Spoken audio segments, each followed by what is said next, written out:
People who work for Amnesty and people who volunteer for Amnesty come from all walks of life, from all different backgrounds, all different faiths, belief systems, and that's a real strength. So my job basically entails supporting all of our student activists at universities across the country. So on a day-to-day basis, my job is actually quite varied, which is what I love about it. A lot of what I do is around supporting our student groups.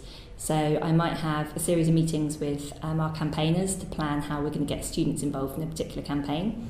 And then I'll be involved in producing materials for the campaign, writing campaigns briefings, talking to our student committee, getting their ideas about how we can get really creative with the campaign.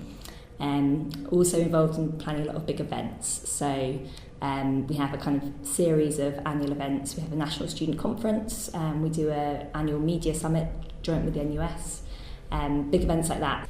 The key piece of advice I give someone who wants to work for an NGO like Amnesty is make sure you get as much experience on your CV as you can. And that doesn't need to be necessarily working for an NGO. It can be locally in your community or at your university. Get involved in whatever societies there are on campus, wherever it is, whether it's events, helping out with planning campaign stunts, could be anything, writing newsletters for your university society, anything like that is really useful experience.